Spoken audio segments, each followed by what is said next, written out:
Sebanyak 97,5% air yang ada di bumi merupakan air asin. Bukan air tawar yang sesuai dengan kebutuhan sehari-hari manusia.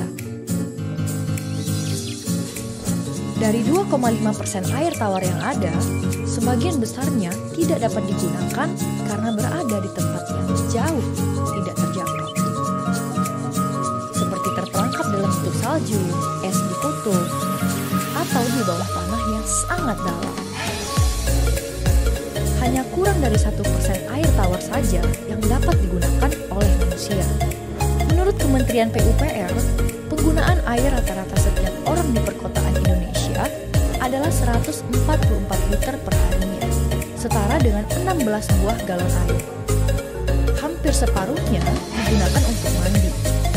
Sisanya digunakan untuk mencuci, memasak, dan minum. Kok bisa air tawar di bumi yang jumlahnya sedikit tidak habis digunakan terus-menerus oleh manusia?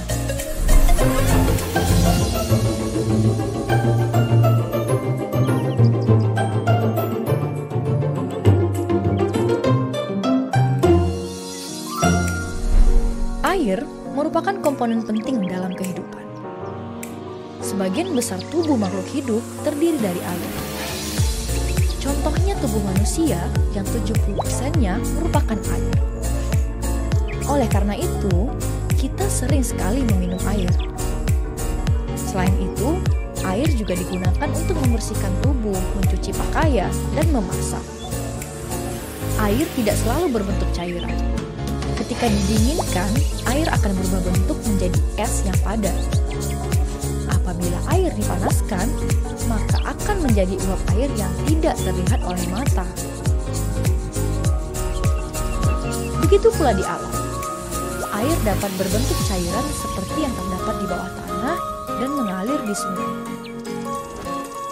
Atau berbentuk padat seperti yang terdapat pada salju dan es di kutub. Ataupun berbentuk uap air saat terkena sinar matahari yang panas. Seluruh proses perubahan bentuk air yang terjadi secara alami di lingkungan termasuk ke dalam siklus air. Air di lautan akan menguap ke udara akibat panasnya matahari, kita sebut sebagai evaporasi. Uap air tersebut kemudian akan membentuk awan di udara. Saat awan tersebut dipenuhi oleh molekul air, air akan turun kembali ke daratan dalam bentuk air hujan, yang disebut dengan proses presipitasi.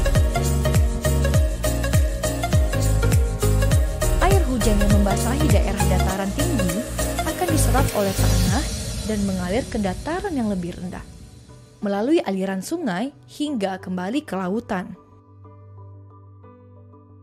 Air yang berada di dalam tanah dapat diserap oleh tumbuhan dan menguap melalui daun, yang disebut dengan proses transpirasi. Ketika kita menggunakan air untuk kegiatan sehari-hari, air tidak habis ataupun hilang. Air akan memasuki proses-proses siklus air, berubah bentuk, dan mungkin suatu saat akan kembali ke rumah kita sendiri. Jika kalian ingin tahu lebih banyak mengenai air dan siklusnya, kalian bisa tonton di aplikasi Zenius di kelas 6 SD sekarang.